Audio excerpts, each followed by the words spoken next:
In this video, we will delve into the movie The Lord of the Rings, The Fellowship of the Ring. We will discuss its storyline, summarize the plot, and explore the cast and characters. Additionally, we will cover this movie's production details and box office performance. Finally, we will provide reviews and share personal reaction. So let's get started. The magic of Middle Earth is alive and well as Warner Bros. Re-released The Lord of the Ring, The Fellowship of the Ring. Extended edition grossed a remarkable $2.44 million domestically on Saturday from 1529 locations. The surge of interest is Peter Jackson's epic adaptation highlights the enduring appeal of J.R.R. Tolkien's beloved universe. The re-release event does not stop with The Fellowship of the Ring. Sunday's estimates project the two towers to bring in $1.91 million, while Monday's forecast for The Return of the King is an estimated $1.86 million. It may just be pocket change in the grand scheme, but it also increased the worldwide gross of Fellowship to over $860 million. Warner Bros. And Fathom Events have expanded their screening schedule for the remastered extended editions of the trilogy, now showing on June 15, 16, and 17, originally announced for June 8, 9, and 10. These additional dates provide more opportunities for die-hard fans to experience the epic saga on big screen. Select Regal Cinema will also present the film in stunning 4DX, enhancing the viewing experience and immersive effect. For those who are still somehow unfamiliar with the plot, The Fellowship of the Ring introduces us to technical world of Shire, home to Frodo Baggins' Elijah Wood.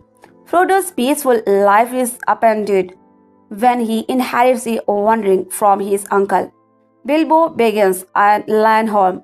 Gandalf, the Grey Lan Callan, reveals the ring's nature, prompting Frodo to embark on a perilous journey to prevent the Dark Lord Sauron from reclaiming it. Frodo is joined by an electric group of allies: Aragorn, Viggo Mortensen, the ranger with a royal destiny; Legolas, Orlando Bloom, the sharp-eyed Gimli, John Rhys Davies; the stout-haired dwarf Boromir St. Bean, the conflicted warrior, and his loyal hobbit friends Sam, Sean Astin, Mary Dominic Monaghan, and Pippin Billy Boyd. Together they form the Fellowship of the Ring, tasked with destroying the ring in the fires of Mount Doom. Their journey is fraught with danger, betrayal, and the relentless pursuit for Sauron's dark forces. As if that were not enough, fans are eagerly awaiting Season 2 of The Lord of the Rings, The Rings of Power, set to premiere on Prime Video on August 29.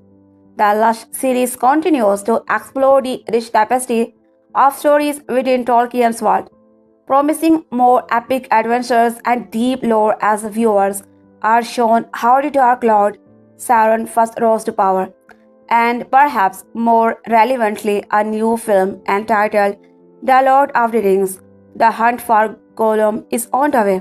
Andy Serkis, the man who brought the beautiful Smeagol to life in all of Jackson's films, will be directing film in addition to reprising his role as the One Ring's most tragic victim. Jackson is on board the project as a producer, within the aim to release the picture by 2026. Serkis has proven a formidable director in his own right, and his emotional attachment to the project should result in a memorable outing. Stay tuned to Collider for all the latest updates on The Lord of the Rings and other exciting projects. And don't forget to purchase your tickets for the extended edition screenings on the Fathom Events website.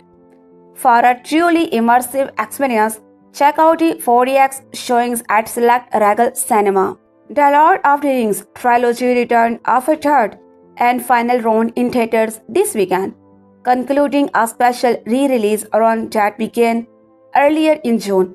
Each film in the groundbreaking trilogy was reissued for one day at a time, 3 weekends in a row. While the box office response was quite impressive in the opening weekend, the results have understandably tapered off. The three movies made a combined total of just around $5 lakhs this weekend.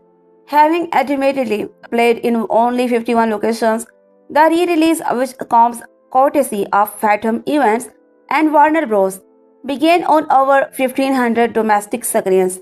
Here's a quick breakdown of the results. The first film, The Lord of the Rings, The Fellowship of the Ring, was reissued in theaters on June 8 and returned for a second round on June 14 and then again for round 3 on June 22. The Lord of the Rings, The Two Tower, returned to theaters on June 9, 15 and 23. The Lord of the Rings, The Return of the King, played in theaters on June 10, 16 and 24. All three films were presented in special, remastered and extended versions. The Fellowship of the Ring made $2.4 million on its first day of re-release, around $632,000 on day 2, and around $167,000 million on day 3. The Two Tower grossed $1.9 million on day 1, around $508,000 on day 2, and around $146,000 on day 3.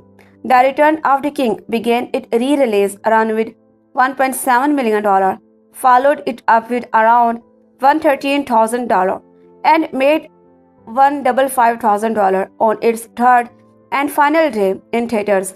Combined, the three films grossed a little over $8 million during this run, based on the high fantasy novel by J.R.R. Tolkien. The Lord of the Rings trilogy followed the adventure of Frodo Baggins, who goes on a quest to destroy the evil One Ring with the help of his friends and an allied fellowship, comprising iconic characters such as Aragorn, Boromir, and Legolas. Directed by Peter Jackson, The Lord of the Rings trilogy is widely considered to be one of the greatest film series of all time. Produced on a combined reported budget of nearly $3,000 million, the three films were released between 2001 and 2003.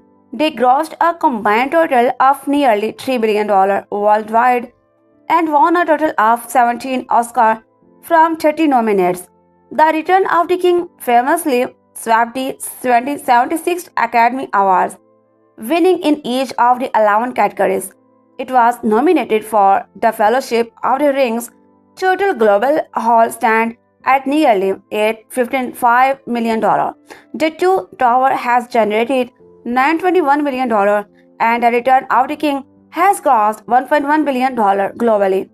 Jackson returned to helm a new trilogy of prequel movies based on Tolkien's The Hobbit, but they are generally considered to be significantly inferior to the original film, despite their considerable box office success.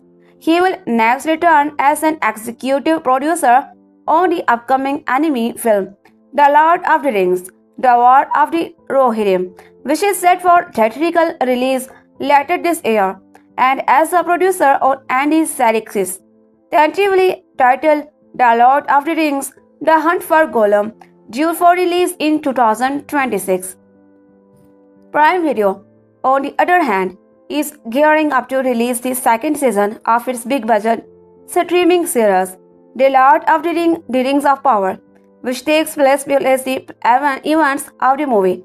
Stay tuned to the Collider for more updates. Sauron the Dark Lord has awakened and threatens to conquer Middle-earth. To stop this ancient evil once and for all, Frodo Baggins must destroy the One Ring in the fires of Mordor. Men, hobbits, a wizard, an elf, and a dwarf from a fellowship to help on this quest. He travels from his home to stop this ancient evil once and for all. Frodo Baggins must destroy the One Ring in the fires of Mordor. Men, hobbits, a wizard, an elf, and a dwarf from a fellowship to help him on his quest. He travels from his home in Destroyer with fellow hobbits Sam, Merry, and Pippin. They go to the town of Bree, where the group meets a shadow figure known only as Strider. Pursued by a Black Rider, they must get to Rivendell.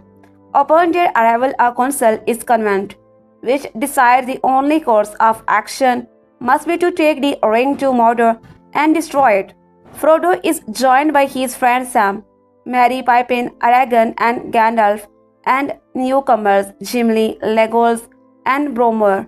They try to cross over the misty mountains by way of the pass of Caradhras, but Saruman's magic forces them to turn back and travel underneath through these mines of Moria. It is here that the Fellowship encounters a large Gandalf, challenges the Balrog, and falls from the bridge of Dom into a presumably to his death.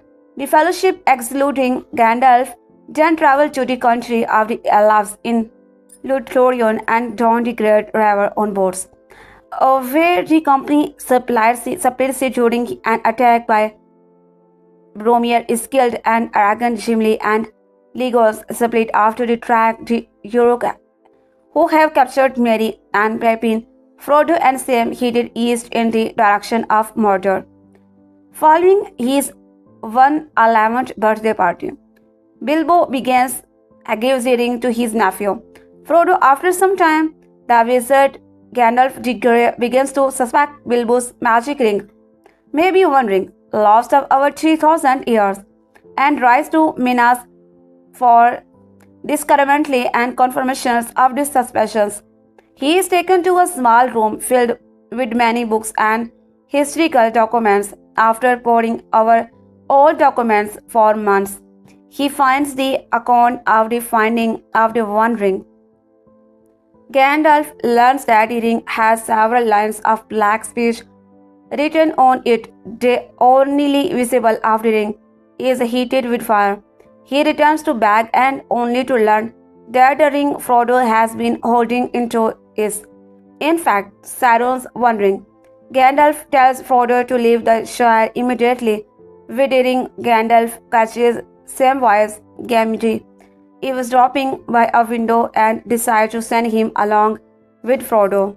Gandalf attempts to flee to warn Frodo, but Saruman, having already been corrupted to Sauron's cause, shuts the doors and attempts to sway Gandalf into joining him, and Sauron enraged at Saruman's betrayal. Gandalf refuses, which leads to a fight between the two. Saruman defeats Gandalf and imprisons him atop his tower, Orthanc. Gandalf is then forced to watch as Saruman, following Sauron's order, commands the forces of Lestat to construct weapons of war and produce a new breed of orc fighters called the Uruk.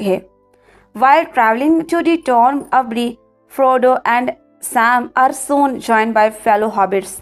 In Rivendell, Frodo finds Gandalf, who explains why he did not meet them at Bree after he had escaped Orthanc and Saruman's betrayal and claws with the help of an eagle. Later, Elrond calls a council to decide what should be done with the ring. Elrond once again keeping the ring in Rivendell for long, knowing that the 11th realm could come under attack from both Mordor and Isengard. The ring can only be destroyed by throwing it into the fire of Mount Doom, where it was forgotten. Frodo volunteered to take the ring to Mount Doom and is accompanied by his hobbit friends and Gandalf, as well as Strider, who is revealed to be Aragorn, the rightful heir to the throne of Gondor. Also traveling with them are the elf Legolas, the dwarf Gimli, and Boromir, the son of the Sever of. Together they compromise and become the Fellowship of the Ring. The Fellowship sets out and tries to pass over the mystery mountains by the mountain pass of Caradhras. Saruman creates an enormous storm, triggering avalanches and heavy snowfall, which nearly wipes out the Fellowship. At Gimli's insistence, they decide to seek safety and travel under the mountain through the mines of Moria. Frodo agrees, but while traveling, they are attacked by the Watcher in the water, forcing them to travel through the mines. Inside, they encounter goblins, have a cave troll in the chamber of Miserable, and encounter a Balrog, an ancient demon of fire and shadow. At the bridge of Chasm, Gandalf faces the Balrog at the bridge and manages to send it plunging into the abyss below, but the monster drags him down with it. The group escapes the underground realm and flees into the Alaman realm of Lithorians, where they are sheltered by its rulers. And her husband Celeborn that night, Frodo meets Galadriel, who tells him that he is destined to handle the ring and ultimately destroy it. Before they leave, Galadriel gives Frodo to file of Galadriel, and other members also receive gifts from them. Taking the straight path to Mordor, they travel on the river Ontium towards Part Galan. After landing at Part Galan, Boromir tries to take the ring from Frodo, believing it to be the only way to save his realm, but Frodo escapes him, and Boromir is overcome with shame at what he had done. Aragorn encounters Frodo, but unlike Boromir, Aragorn managed to resist the ring's temptations and chooses not to take it, knowing that the ring's temptations will be too strong for him or anyone else that is in the Fellowship. Frodo decides to leave them and go to the Mordor alone. Meanwhile, the rest of the Fellowship are attacked by Uruk-hai, who Saruman had ordered to hunt down the Fellowship and take the ring. Aragorn and the Fellowship distract the Uruk-hai so that Frodo can escape. Merry and Pippin, also realizing that Frodo is leaving, distract the orcs, follow Frodo to escape. As Boromir rushes to the aid of the two hobbits, he is mortally wounded by the Uruk commander Lurtz. Before Lurtz can finish off Boromir, Aragorn arrived and attacks Lurtz, decapiting him after a short but brutal fight. As he lies dying, Boromir regrets having attempted to steal the ring and is forgiven by Aragorn. Merry and Pippin are recaptured, prompting Aragorn, Gimli, and Legolas to begin their pursuit of the orcs with the intent of rescuing the hobbits, leaving Frodo to continue his quest. Frodo returned to the banks of the river and begins rowing across when Sam appears and swims out after him. Insisting he has promised Gandalf he would look after Frodo, Frodo accepts Sam's presence, and together they continue their journey to Mordor through the hills of Emil. Much of Thomas Giblin's childhood was spent playing Minecraft. Does the new movie adaptations do it justice? I have adored Minecraft, the open world sandbox video game where you can build whatever you want. Ever since I was a speakly faced, speaking haired, social awkward kid, I spent all my lunchtimes and countless late nights crafting a new vision for my life and the world. My greatest in-game accomplishment were the construction of a fully functioning lighthouse and a Gaines roller coaster that spelled out Happy Mother's Day. The 14-year-old me would have been shocked to find his future self at the Aurora premiere of the Hollywood adaptations of their beloved game this week. But there I stood, a forlorn adult, waiting with my friends in a snacking queue. If being at a movie premiere was not shocking enough, it would have further blown that teenager's mind to learn that the blockbuster adaptations of Minecraft was filmed right here in Ontario. As a proud Kiwi cast and crew of a Minecraft movie murmured with excitement, I was quietly filled with a sense of dread. Despite my affection for the game, the movie's red flags I had to ignore. It had been over a decade since plans for adaptations were first announced by the game's creator Marcus Notch Ersons, who shortly afterward expressed his support for misogyny, transphobia, and white nationalism publicity on social media. Despite Persons' controversies and the first director departing due to the creative differences, It should have not come as a surprise that a Minecraft movie has been trapped into developmental purgatory. Minecraft has no set quest, stories, or characters to pull from. There is sweat of different game modes to choose from. Every experience of Minecraft varies widely. How do you adopt that into a film that players recognize and relate to? A Minecraft movie starts out in small town Idaho, where the once great gamer created the garbage man Jason is on the verge of being evicted from his vintage game parlor. Young aspiring inventor Henry Substain Hansen stumbles through the door with his sister Natalie, a struggling social media executive who strikes up a friendship with Dawn, the local writer whose side hustle is a mobile zoo. Before long, Garrett and Henry inadvertently transport themselves entirely and turn to the overworld, aka the Minecraft world. Upon their arrival, they are received by staff Jack Black, a pro of this world who must safeguard this merry and band of misfits as they journey across Minecraft's perilous biomes. The whirlwind of expositions all happens in mere minutes, but among it sometimes unexpected appears. The grandiose Huntley Power station has been transformed into a potato chip factory with a giant Pringles-style mascot stop it. Even in this madcap green screen Minecraft world shines through. When the threatening tenor of antagonist, the evil begins, Queen Malgosia Oracle House rings out, I have expected her to say she will be right. As a long-time fan of the game, I was ready to be disappointed by a Minecraft movie. But when the marquee dotted around the theater begins to gasp in awe, something changed.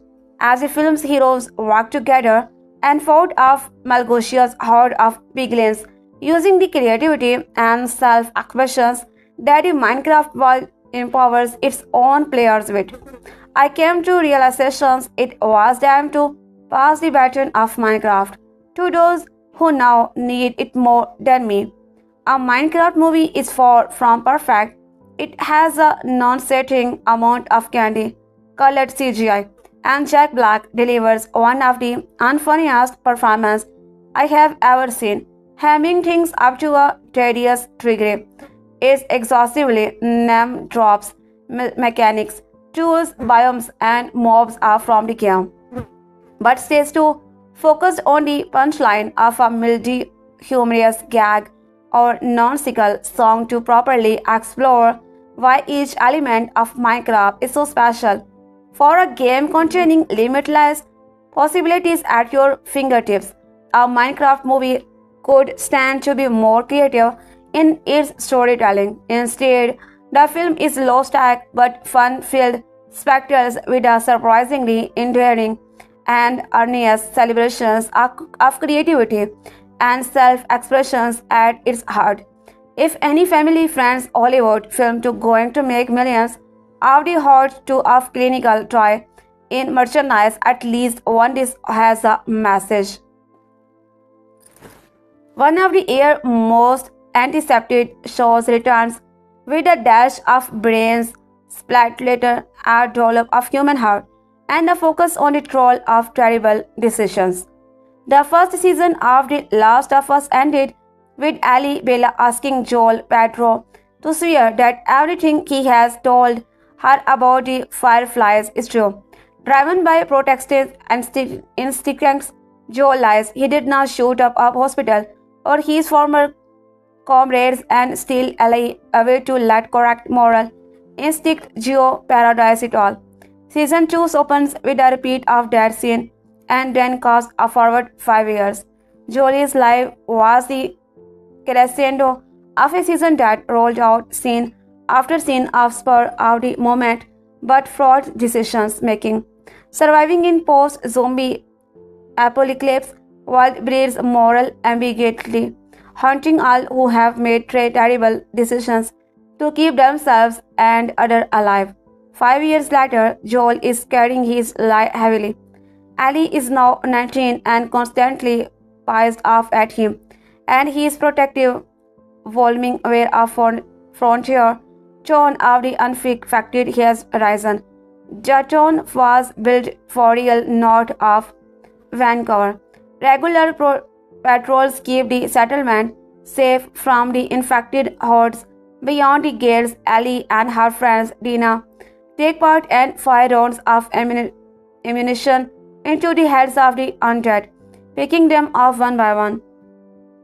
The refuge of the gated settlement and the 5-year jump offer viewers the promise of respite after our leads spent most of season one on Titan, but volatility and vulnerability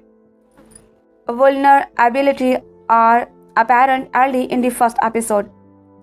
Infrastructure and housing are not being built fast enough to be accommodate new arrivals, and Dina and Ellie encounter one of the infected who has seemingly become smarter. Whiskey and weed are freely available, suggesting the potentially explosive masking of true feeling, post-traumatic stress and tension. At a town celebration during in the new year, 2029, a rupturing of the false sense of the security is foreshadowed when a man yells "Dykes" at Ellie and Gina after they kiss on the dance floor. We know something resembling an American civilization has been rebuilt because the town has a therapist, Gail O'Hara, razor sharp but wanted is paid in weed and adds whiskey to her thirsty and dirty. Joel is seeing her regularly, but after 5 sessions, Joel tells himself he is constant, complaining about Alice shutting him out is bullshit and that they should try something different, like not pretending you have the most boring problem in the world. Joel leads the charge by revealing that Joel killed her husband and she hates him for it. O'Hara is great in this role. She speaks with real malice towards Joel but is not bitter, positioning her monologue about her hatred as an example of how to say something real out loud. When survival as a species is not guaranteed, O'Hara's Joel seems reluctant to waste time on the nice tries of the old world. O'Hara's long history of improvisations brings warmth and depth to her directions in a role that could be one dimensionally, finally, fluently in someone else's hands. As always, Ramsay is the steel core of the show. She takes the edge leap in her stride, adding a justified petulance and knowing frustrations to ally. Labeling her the mesa of the show is a byproduct, but Ramsay maintains a balance between the insecurity and innocence required for a 90-year-old character, with the weight of her unknown fate. Against Pascal's aged up Joel, she seems to be the wiser one, even if she is not in full possession of the facts. Since the last season ended, Pascal's star has grown brighter. He is bona fide a list actor, an internet daddy, and thanks to his flirtations with gender-fluid fashion, brings an easy quality to the sometimes boring conventions of being a male sex symbol. He settled back into the role of weird Joel well enough, but the season of him acting purely in response to the mirror Ellie holds up could also weary viewers. The Last of Us flipped the script on the unsuspecting last year. These unfamiliar with the video game who signed up to watch a dystopian zombie show were shocked when one of the best stand-alone episodes in recent television history hit the screen in episode 3. Debate among nerds is still raging about whether it's bottle episodes. The episode, which spanned 16 years of a love story between Bill Nick Offerman and Frank Murray Bartlett, earned Offerman an Emmy of Outstanding Guest Actor in Drama Series. It was emotional and gut-wrenching. It's the episode that fair weather fans of the show still talk about. She It should not have surprised people as much as it did, but it did firmly afflict the prestige television still on show that undoubtedly suffered from the snobbery that comes with being based on a video game. It was an early signal that the show was never about the undead anyway. The season 2 looks like it will maintain a narrow focus on the consequences of terrible decisions, moral inequality, and the weight unimaginable trade-offs adds to human existence. That, and some criticize sentimentally, has always been at his show heart. There are still zombies to shoot, and peril is everywhere, but bubbling away beneath it is cost to the living when survival is the name of the game. But even now, the likes of Uncharted and Broadlands have disappointed.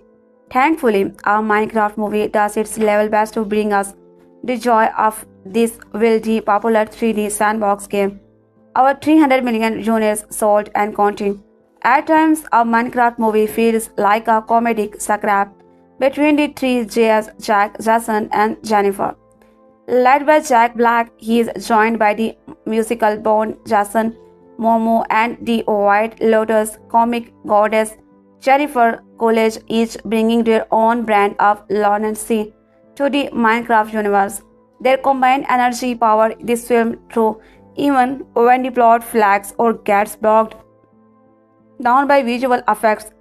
Harassing is all as Jared has, the director who worked on Mexican wrestling comedy Naco Libre with Black but is still fondly remembered for his cult 2004 debut Napoleon Dynamite. Those vote for Pedro t-shirts as is the blame. Indeed, the Uncle Rico character from Napoleon Dynamite with his nostalgia for times past fades into Momo's Garrett, the garbage man. Garrison, a former arcade game champion for whose life has taken a turn for the worse. Garrett is one of several characters who gets sucked into the Minecraft universe known as the Overworld via a portal that opens when the powerful orb of dominance comes into play. Joining him are brother and sister Natalie Emma Meyer and Henry Substain Hansen and friend Don Daniel Brooks, who really does not know what she is letting herself in for. Already there is Blackstaff, who has long been inside the Overworld. Of course, an enemy needs to be the vanquished foul sorceress named Malgosha, voiced by Raquel House, who comes armed with an army of pig-like gods arriving from a place called the Nether. Malgosha is desperate to get her hands on the orb. Nor is she the only danger. There are skeletons riding big spiders as if they were horseback. It's really creepy and green-faced zombie-like creature that look like a squashed-down version of Frankenstein's monster. Echoing the nature of the game, who players mine materials and craft tools to build structure. The gang need to learn the rules of this universe to survive. Anything you can dream about here, you can make say stuff, who acts as the guide through this frequently building world. Thankfully, despite all the Easter eggs for the gamers among you, there's plenty of other things for non-player to enjoy, like the jokes set in Malgosha's worlds around Nether's Got Talent. There is nominal vision of the characters have to get the Woodland Mansions, another key node to the game, to beat Malgosha, but in truth, the crazier the film gets, the less this seems to be matter. Particularly odd is the subplot involving the college's character, Vice Principal Morlin, the head of Kennedy School in his real world. She runs over one's Minecraft villagers, who gets sucked through the portal. Then, in a bizarre twist, divorced Marion is going on date with him in a restaurant. The cult of college will only surely get bigger with this. With Jack Black going full then sagacious day. Yes, he sings. Annie long-haired Momo looking amusingly lame in retro outfits, leather jackets with tassels. There is something quite lovable about a Minecraft movie. The final act loses its way, with a boring battle that feels inconsequential, but for the most part, this strikes a neat balance of aficionados and newbies. And however, way what the last portion is there is a wise cameo from a well-known comedian that is truly moment of beauty. Game on. A Minecraft movie hits UK cinema on 4th April. If you are looking for something to watch tonight, check out our TV guide and streaming guide or visit our film hub for all the latest news. For more from the biggest stars in TV, listen to the Radio Times podcast. Minecraft became a really big deal when I was in 7th grade. So obviously I have quite a bit of experience with the game. I would be moving through zombies with my diamond sword while dodging creepers or while I had Napoleon Dynamite on the background.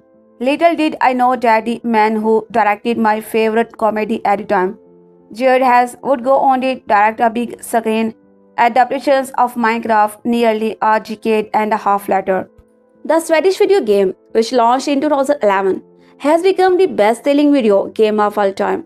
A movie adaptation was inevitable, and after spending the last 20 years languishing in development hell, with directors ranging from Rob MC Elheny and Sean Levy being attached at certain points, it's finally here. The thing is, Minecraft does not have a plot, it's an open world game where the possibilities are endless, which Jack Black's staff noticed to the film.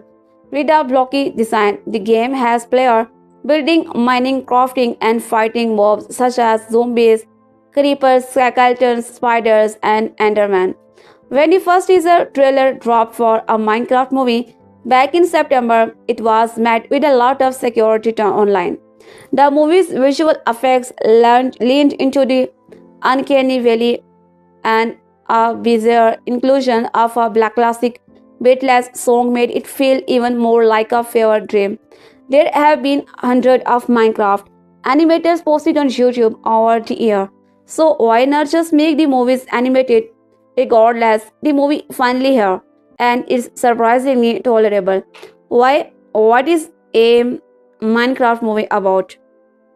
Unlike the video game, a Minecraft movie does actually have a story, so it's already straying away from the source material, at least a little bit, as the plot is about as generic as they come. We open the narration from Stav, who has yearned to explore the mines of hometown in Idaho since he was a young boy. After becoming an adult, Steve became fed up and bored by his job as a doorknob salesman. Feeling inspired, Steve travels back to the mines of his youth and to the overworld, a colorful cube-filled world filled with adventure. Steve has made himself quite comfortable in the overworld. He even has a pet wolf named Dennis, but his wondrous new life is threatened when he and his beloved poach are kidnapped by the evil piglins sources Malgosha Oracle House and sent to the Dongian in the Nether, a hell-like underworld. Sometimes later, young Henry Substain Hansen and his sister Natalie Emma Mayer have moved into the Stav old hometown after their mother's passing. While creativity gifted, Henry fails to make any new friends outside the well. Past his prime, Garrett, the garbage man, Garrison, Jason Momo, a former pro gamer, who is struggling with financial woes, including being on the verge of his shop being shut down and being arrived off at a storage locker occasion after Garrett acquires a mysterious glowing cube. He, Henry, Natalie, and the animal-loving real estate agent Don Denali Brooks are transported into the overworld, where they finally meet Stav. Together, this band of misfits may just have what it takes to take down Malgosha once and for all. Meanwhile, in the real world, Melrain, Jennifer Golich, the vice principal at Henry's high school, falls in love with a villager who has escaped from the overworld in an out of place bizarre subplot that proves to be somewhat amusing. Whether or not you like a Minecraft movie solely depends on the two things: your age and your experience with the video game. If you have been left puzzled by the trailers and have very little familiarity with the game, I will save you the time. Don't see the flick. While the film has its fair share of laughs, particularly in the first act, which plays out like a typical J.R.R. directed comedy, the movie becomes a less successful version of Jumanji: Welcome to the Jungle. Once it enters the overworld, the visuals are not as visual repugnant as you might expect. While none of the movie looks remotely real and feels stuck in the realm of the uncanny valley, it fits the vibe. This is not like Ant-Man and the Wasp, Quantumania, where the movie expects its audience to have their minds blown, but instead look like it's from Spy Kids 3D. A Minecraft movie is well aware of its weirdness, and the film works best when it fully embarrasses it or it is. There is rarely a moment where it has at its team take the story seriously whatsoever. Even the climatic battle in the third act, the movie tells its story with a drink and a note. Unfortunately, the movie does try to have moments of emotions, and none of it works. The movie briefly addresses the fact that Henry and Natalie have been struggling since their mom's death, but is brushed aside quickly. There was no need to bring it up, but it does make you wonder why it's there is in the first place. Still, some moments do produce laughs. College plays into her typical skating, and most of her scenes, as well as the rest of the sporting cast in the real world, are quite funny, even if most of their jokes will fly over the heads of most of the young audience members. Yet, every single scene that are in feels completely out of place and has almost no correction to the main plot. Its main purpose is seemingly just to make the parents in the audiences laugh. Despite the hideous wardrobe, Momo is a major highlight as the garbage man, perfectly dialing up the main child persona and having great comedic chemistry with Black. From the moment he dramatically uttered the words, "I am Steph," in the first trailer, you probably know exactly what kind of performance Black was going to be given in Minecraft movie. Despite the movie's similarities to his Jumanji film, Black is not playing a character, he is just playing himself. He has always been a reliable comedic actor. Just look at School of Rock and Neko Liver or his voice work in Kung Fu Panda. But his role in this film becomes grating after a while, to the point that most parents will find themselves checking their watches. It's not that Black is bad the movie. He fully leans into the movie's absurd nature. But there are only so many TikTok references and musical numbers one can take before wanting the credits to roll. Outside of Black, Momo, and College, nobody else gets much to do. Brooks and Mayer's characters get their boss moments, but we know so little about their characters outside a few details that if never feels earned. Hanson, who feels like they were supposed to be the true lead of the movie at some point, does not get much to do other than the fact that his character is good at building things. Once you get past the Minecraft movie's unique aesthetic, you are left with nothing more than a clone of other trapped inside the video game movies. For the devoted fans in the audience, he does throw in several references to the game, but there are also some glaring omissions, such as the Ender Dragon. Outside of Staff, creepers may be most recognizable characters from Minecraft, yet they only get one of two scenes. Instead, we are left with a newly created villain in Malgusha, who does have some laughs but not much else. I do believe that there was a scenario where a Minecraft movie could have been the next Lego movie. That's clearly what Warner Bros. Likely wanted out of this. But instead, we are left with a mostly disposable live-action family movie that will certainly please the young ones in audience and will be tolerated by the parents. This could have been for hosts, but that does not make it very good either. If this came out when I first go into the Minecraft, I would likely have been connected with it much more. But as an adult, I recognize that this one was not for me, and that's perfectly okay. A Minecraft movie is now playing in theaters. Since J.R.R. Tolkien published his mighty adaptive epic in the 1950s, his influence has got everywhere in popular culture, in game, with fantasy genre, and for a while, of course, in music. Peter Jackson's revamped screen version of Tolkien's first volume, The Fellowship of the Ring, resemblable from certain angles nothing to so much as 178-minute electric mandolin assault. Obviously, the stately texts that Tolkien taught at Oxford have crashed further out of fashion than ever. Tolkien's own imitations have simply supplanted them in the canon.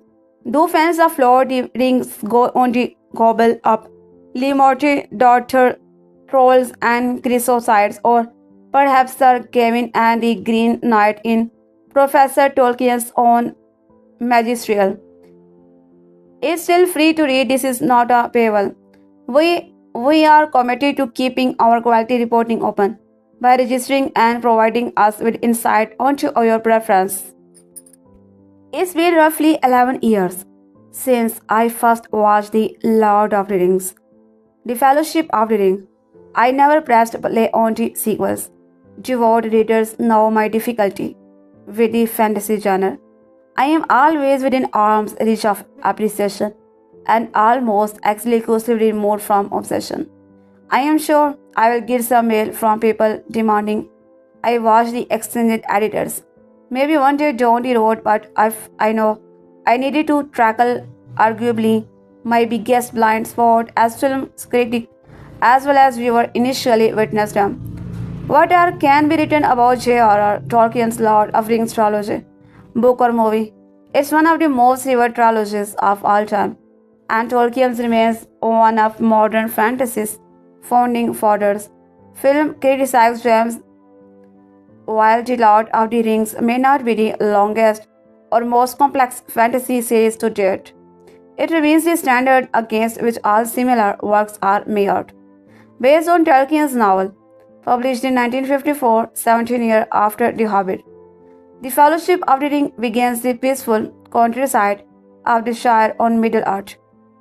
It where Bilbo begins Landholm and celebrating his 111th birthday among his fellow hobbits. In attendance as Frodo Iljawud, and here to be Bilbo's fortunes along the Gandalf, the Grey Land of Sikalan, a wizard and mentor to Frodo. Bilbo is in possession of the One Ring created and once utilized by Dark Lord Sauron. Bagger is an attempt to conquer Middle-earth. During his birthday celebration, Bilbo gives it to Frodo, one who learns of its dark and troubling history from Gandalf. The ring itself has the power to corrupt his sphere. The therefore must be destroyed. With the help of Gandalf, Frodo, along with his friend Samwise, Sean Astin, a rancher named Aragorn, Viggo Mortensen's Boromir, Sean being a son of the stewards of Gondor.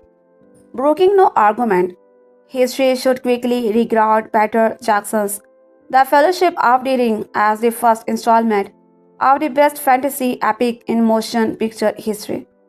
This statement is worthy of investigation for several reasons.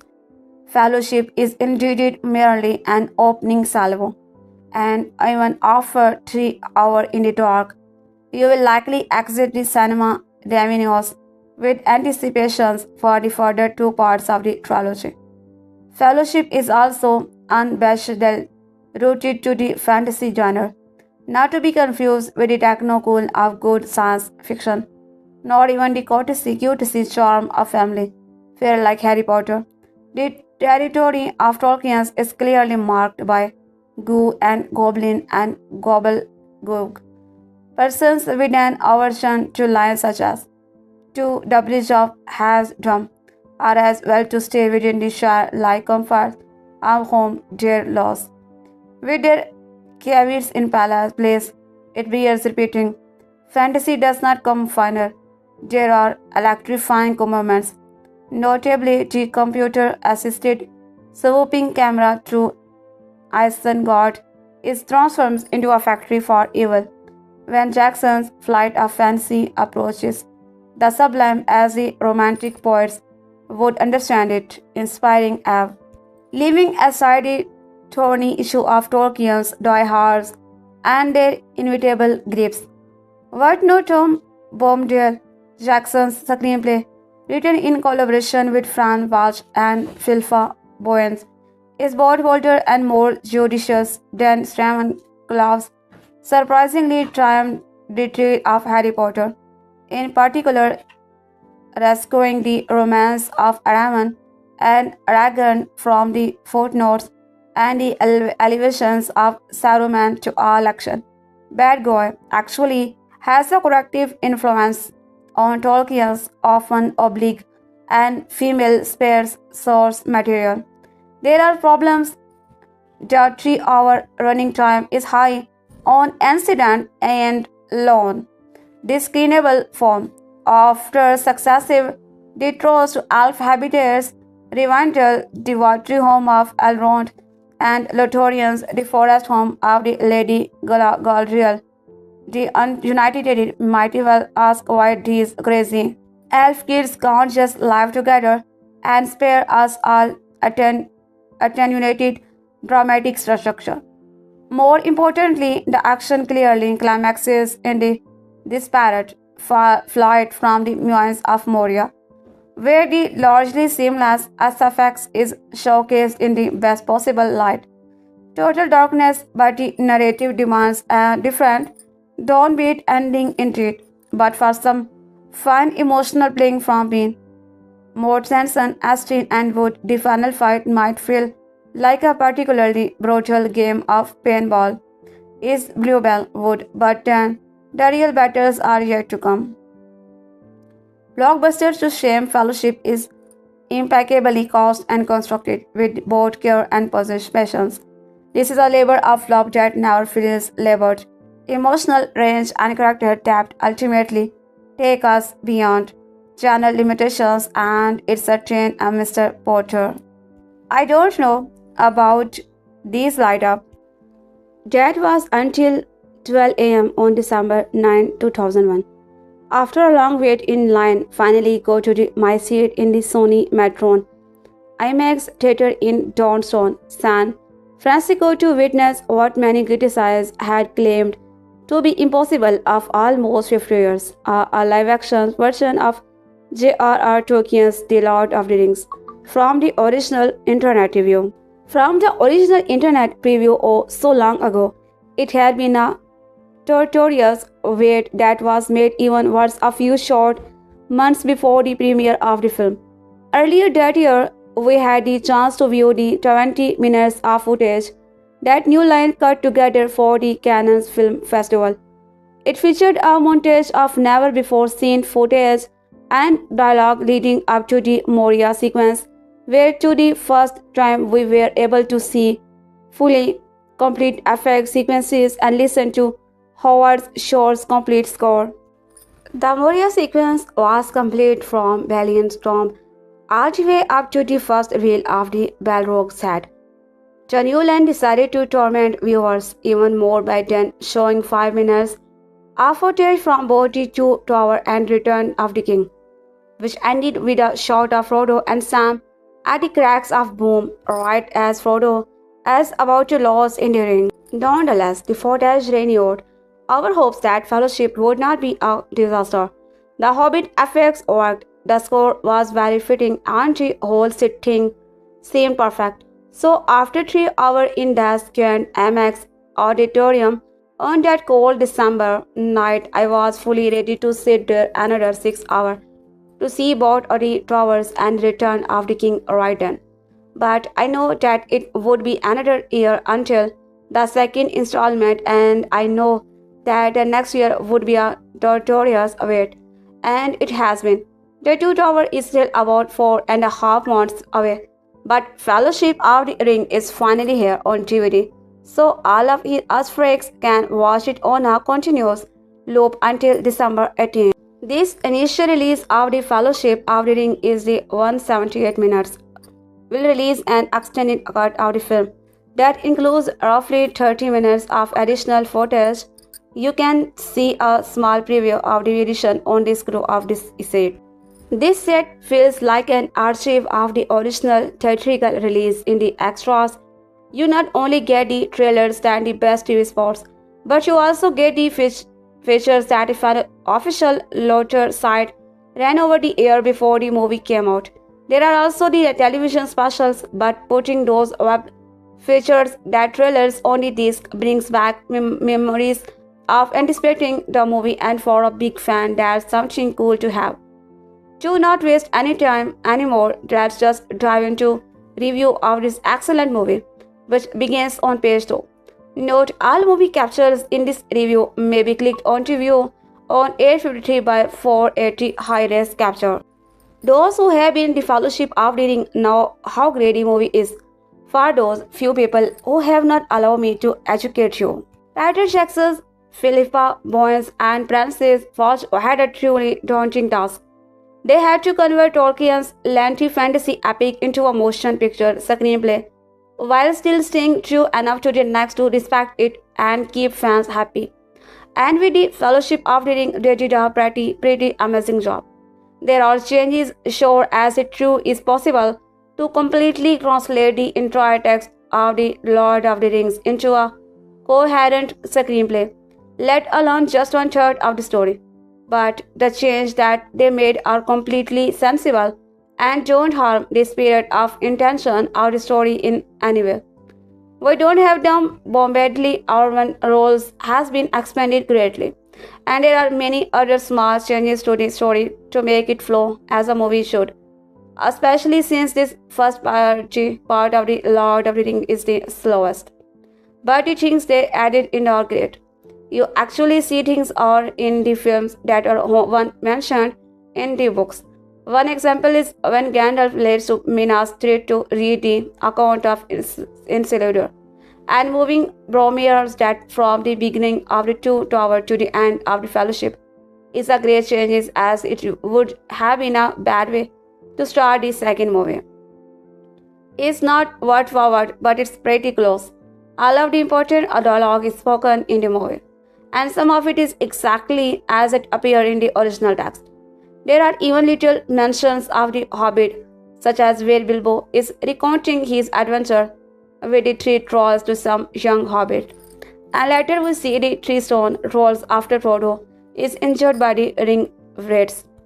The movie opens with a great 8-minute introduction that gives the history of the ring to those who are not familiar with the story, and then continues into a 3-hour adaptation of the Fellowship of the Ring that's so true to the spirit of the original text that no fan can really be disappointed. Actually, I don't see how anyone could be disappointed. As much as I like Star Wars, I think that the Lord of the Rings truly gave some people one day were hoping so to see in the new Star Wars movie. It's a classy story with good versus evil, with a very strong sense of dread. The love story is not overplayed, characters are fleshed out perfectly. There's action, suspense, and sorrow. It's true epic that does not lose its sheen even after multiple viewing. That's strong as the script and directing in the film. It still lives and dies on the cast. Millions around the world know these characters, and they had to have been cast perfectly. Thankfully, they were. Gandalf the Grey is been said before, and I said it myself in my review of the Canon's footage, but Lan Callan is not in this movie. Sir Lan completely becomes the old wizard we all know and love from the book. Aragorn, son of Arotum, Viggo Mortensen, did a very good job here as the Lost King of Gondor. The Hobbits part of the core of the movie is the friendship between the 4 hobbits, Frodo, Sam, Merry, and Pippin. Merry, Dominic, and Pippin Billy are mainly support roles in Fellowship, as their parts don't get much larger until the Two Tower. But I must say that out of the two, Pippin's costing seemed the most true to the character in the book. However, I was most concerned about Frodo, Elijah Wood, and Sam Saint Austin, if only because they are two such recognizable actors. The film begins with a summary of the prehistory of the Ring of Power. Long ago, 20 rings existed. 3 for elves, 7 for dwarves, 9 for men, and 1 made by the Dark Lord Sauron in Mordor, which would rule all the others. Sauron poured all his evil and his will to dominate into his ring. An alliance of elves and humans resisted Sauron's ring and fought against Mordor. They won the battle and the ring fell to Isildur, the son of the king of Gondor, but just as he was about to destroy the ring in Mount Doom, he changed his mind and held on to it for himself. Later he was killed and the ring fell to the bottom of the sea. The creature Gollum discovered it and brought to his cave. Then he lost it to the hobbit Bilbo Baggins. The movie cuts to an image of the hobbit's peaceful shire years later, where the wizard Gandalf has come to celebrate Bilbo's 111th birthday. The party is an extravagant occasion with fireworks and revelry, and Bilbo entertains children with tales of his adventures in the middle of a rambling speech. However, he puts on the ring, which makes him invisible, and runs to his house to pack his things and leave the Shire. Gandalf meets Bilbo back in his house and tells him to must give up the ring. Eventually, Bilbo agrees to entrust it to his nephew Frodo. Gandalf senses that the ring is gaining power over Bilbo. We see a flash of Mordor and hooded horseman. The ring raids, leave its gates. The scene gives shift to Gandalf. The party is an extravagant occasion with fireworks and revelry, and Bilbo entertains children with tales of his adventure in the middle of a rambling speech. However, he puts on the ring, which makes him invisible, and runs to his house to pack his things and leave the Shire. Gandalf meets Bilbo back in his house and tells him he must give up the ring. Eventually, Bilbo agrees to entrust it to his nephew Frodo. Gandalf senses that the ring is gaining power over Bilbo. We see a flash of Mordor and hooded horseman. The ring leaves its gates. This scene shifts to Gandalf, who rushes to a library to sift through ancient scrolls. Only then does Gandalf realize that the ring is actually Sauron's ring. Gandalf explains to Frodo that the ring and Sauron are one. He longs to find it and longs to find him. Gandalf has learned that Sauron has kidnapped Gollum and Gollum has revealed that Bilbo has the ring. The ring must leave the Shire or it will endanger all the hobbits. Gandalf cannot take it himself since, as a wizard, he will wield too much power with the ring. He determines that Frodo must take it. Gandalf explains that if Frodo puts on the ring, it will draw Sauron's agent to it. Suddenly, Gandalf discovers that Frodo's friend Sam has been hiding outside and listening to Gandalf and Frodo. At least Gandalf is furious at Sam's eavesdropping, but then he records Sam to be Frodo's travel partner and protector. Sam and Frodo leaves Bilbo's house, and in very little time they have ventured further from the Shire than ever before. Merry and Pippin, two mischievous hobbits who are feeling a former from whom they have stolen, encountered Sam and Bilbo and joined their party. The ring raids right by, and the hobbits narrowly escape detection. Frodo attempted to put on the ring, but Sam stops him. This urges Frodo's first insight into the power and temptations of the ring. The hobbits arrive at the town of Bree and enter the inn known as the Prancing Pony, where they are supposed to meet Gandalf. But the wizard is not there. The ring accidentally slips onto Frodo's finger, alerting the ring raids to his whereabouts. A ranger named Strider introduces himself to the group of hobbits and urges them to be more careful. The Wraiths arrive at the hotel, but the hobbits thank to Strider. We will hide in. Strider explains to them that the Wraiths were formerly the 9 human king who had the 9 human rings. They are hunting the ring because finding it the only way they can come back to life. Meanwhile, Gandalf has approached another wizard, Saruman, for counsel. Saruman already knows about the ring and Sauron's attempts to regain power. He declares that Mordor cannot be defeated. Gandalf protects and the wizards battle. Saruman wins and imprisons Gandalf top Saruman's giant tower in the Isgard called Orthanc. At his tower, Saruman is constructing a terrifying army with the attention of waging war on Middle-earth. A butterfly roses Gandalf and takes a message for him, and a giant eagle comes and saves him. Strider and the hobbits head for Rivendell, home for the elves. They stop at a hill called Withertop, where Strider hands the hobbits weapons and suggests they make camp for the night. The hobbits foolishly light a fire at their campsite, and the ring raids spot them. The ring raids stab Frodo. Bilbo, who was aged significantly, it also had Rivendell, having just completed the book of his adventure. There and back again. A Hobbit's Tale, Elrond the king of the elves and Arwen's father. Shortly after this declaration, we learned that Strider's true name is Aragorn and that he is the heir of Gondor. We also learned that Aragorn and Arwen live in and have been for many years.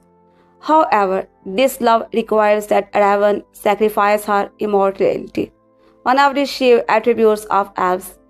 Elrond convinces the Fellowship sets forth from Rivendell. The Saruman causes an avalanche of snow to block the group's attempts to cross the pass of Caradhras, and they decide to enter the realm of the dwarves.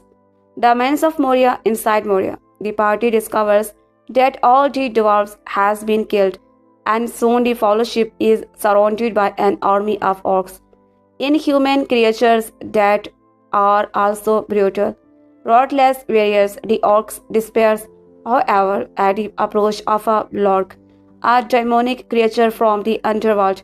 The Fellowship flees his creature as the mines collapse. Gandalf stays behind to battle the Blorg. Coming to a forest, the Salvans elves, led by Galadriel, the Lady of Woods, meet the Fellowship. That evening, the Lady and Frodo speak in private. She asks him to look into a mirror, which is basin of water, and tell her what he sees. He sees visions of the Shire destroyed, of his companions surrounded by orcs, and of the huge fiery eye of Sauron. The lady tells him he has seen vision of what will happen if his mission fails. She warns him that his Fellowship is breaking and that one by one, Daring will destroy them all. Frodo doubts his ability to accomplish this task on his own, but she says that as leading barrier, he is already alone. If he does not accomplish the task, no one will. Peter Jackson's direct his amazing classic, Prepare to Wonder at Magic, at this film's manager to recreate a classic of literature. The film of civilization rests in the fate of the One Ring, which has been lost of centuries. Powerful forces are the future of civilization rests in the fate of the One Ring, which has been lost of centuries. Powerful forces are unrelenting in their search for it, but fate has placed it in hands of a young hobbit named Frodo Baggins Ilja, who inherits the ring and steps into legend. A daunting task, it's a hit. I did feel this film leads well into the sequel. However, the dark and ominous colors foreshadow the troubles yet to come in the sequels. The memorable music used in the film give it a feeling of fantasy, adventure, and friendship. The actor in this film perfectly execute the concentrating personalities of the characters and create the perfect adventures feeling got when watching the film. I love this film and would recommend it to anyone who loves films like The Hobbit and other fantasy films. It's timeless classic that I am sure will live through many more generations. Fellowship of the Ring, a review of Lord of the Rings. The Fellowship of the Ring trick-taking game. This is mouthful of a title. The Lord of the Rings, The Fellowship of the Ring, trick-taking game. See the full title above. As the Fellowship of the Ring trick-taking game view, we will stay with the shorter title. I ordered my copy directly from Asmodee and it arrived mid-January 2025. I tried very hard to get the game as soon as it came out. I was very excited for it. I saw a ton of reviewers get it earlier in 2024. But as a plain old boring playing customer, the earliest I could get my copy was straight from Asmodee's website in January 2025. After pre-ordering it back in November 24. So, what is this game? It's a small box game for 1x4 player, age 10 plus with a listed playing time of 20 minutes. That time is reasonably accurate for describing a single game. But this is at its heart a campaign game, so it's campaign of 18 chapters, and each chapter can have multiple games. So a chapter is not necessarily one game but many times. After you complete the campaign, there is a standalone mode so you can continue playing. This game, you will notice I am straying away from saying the full name, is a corporate tricking game. Players work together to take tricks, but under certain conditions. One of the biggest part of the game is that it is the limited communication game. Players are not allowed in any way to discuss the cards in their hands as they play. All they can do is deduce what other people have by what cards they played. Those of you paying attention might say, "Hi, that sounds like the Crew. That's cooperative trick-taking game too, right?" Yep, we like the Crew quite a bit, as it made it to position on our top 10 cooperative space game. There's a lot of similarities between the two. They both have ongoing campaigns that starts easy and get harder. That both are smaller box games and they both are limited communication. The best description of the Fellowship of the Ring trick-taking game is Lord of the Ring meets the Crew, but there are some interesting differences which we will discuss. This is almost exclusive a card game. There are 3 decks in the game. The intro deck for left, part 1 deck the first 12 chapter, and part 2 deck last 6 chapter. So many cards, see above. There are some tokens. The purple tokens are used to notate required characters when you play. Every player must take a character and certain characters are required for certain chapter. The big ring card is used to denote when rings have been played and thus allow leading with them. See more discussion below. This is a trick-taking game, so there are suits. Rather than boarding hearts, spades, diamonds, etc., the suits are thematic shadow, hills, mountains, rings, and forests see above. Each player will assume the role of a Lord of the Rings character. You may assume multiple characters depending on the player count. Each character has a win condition. In order to win a game, you usually have to satisfy all characters' winning condition. Notice Frodo's win condition. He must win 4 or more of the ring cards in the tricks he wins. Pippin's win condition is to win the fewest tricks. See above. You will also note that at the start of the game, some characters are allowed to exchange cards with other characters. You can't still talk about your cards in hand, but you can give away obvious cards. For example, you really don't want Pippin to have too much high cards since he has to lost most tricks, so you may give away 8 of his. An interestingly rule of the game is that a player can't lead with a ring card unless a ring has already been played into a previously won trick by being slotted off when a player could not match the lead suit. The ring token is on the black and white to show. Nope, you can't lead a trick with a ring sword. Once at least one ring has come out, then ring cards may be lead. See the colorful side of the ring above. It now means, yep, you can lead tricks with ring cards now. There are lots of little special rules in the game. For example, after dealing out all the cards, one card is always lost to make the mat work. There is always one extra card, but Ken Pluff has a special rule that he can take the lost card into his hand. Each character is dealt a hand of cards and uses those to play a trick-taking game. The holder of the one ring always starts the game. Frodo is almost always in play and always starts with the one ring see above. Players continue playing until all their win conditions are satisfied, and they win if at any point the win conditions can't be satisfied. The game is lost. In the campaign, losing means you just play the same game again until you win usually. A winning game moves to the next game. In the beginning of the campaign, that usually means the next chapter. These are called short games, see below. Later in the campaign, you may have to play multiple games to advance to the next chapter. These are called long games, see below. If you can get through all 18 chapters of the campaign, you win. Slow play. There is a solo mate for the game. Thank you for following Saunders' law. Given that the crew the game that this will be compared to the over and over did not have a solo mode. This is huge. The solo mode has very different rules than the main cooperative game. During the main cooperative game, all cards are dealt out, and the player cooperatively make decisions about what to play based on what they see in their central hand. See above, as a cooperative player has a whole bunch of cards.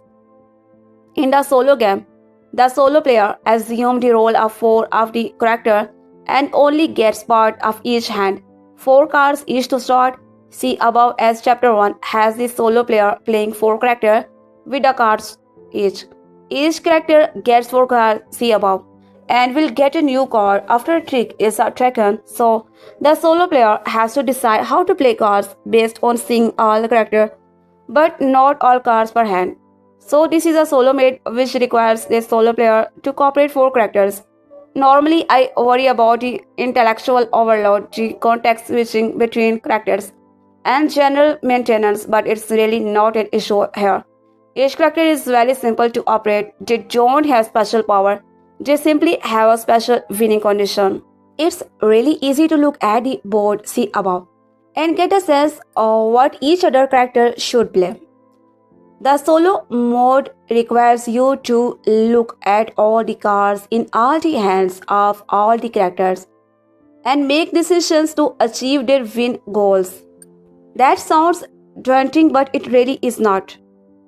You know exactly what each character will play. What you don't know for sure is what card each character will get next. The randomness in the solo game is based on what card each player gets next round.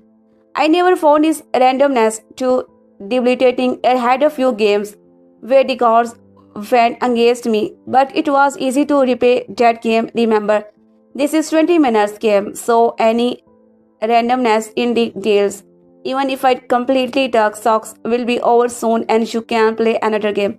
Said another way, I did not think there was too much randomness in the game to make me dislike it. To emphasize the point that this is the easy game to get into, let me tell you that I played through the entire 18 chapter solo game. When I was sick, I was not at my best, but the trick-taking game is really easy to get into. Each game is only 20 minutes or so when I got tried, when I was sick, I could go take a nap and come back again. Let's be clear, even though the solo game is easy to pick up, easy to play, and easy to keep coming back to, there's still a lot of engaging decisions. Part of the reasons I liked the solo game so much was that it was engaging and distracted me from being sick. The amount of maintenance as to play the game is pretty minimal. It's real easy to play solo, but there is a lot of maintenance between games. Honestly, the worst part of the game is the constant shuffling. You need to make sure you do a really good job of shuffling the cards because a bad shuffle may cause you to lose the game. So I ended up doing a pile shuffle after every game just to make sure thing was well shuffled. As a solo game, this game is a huge win.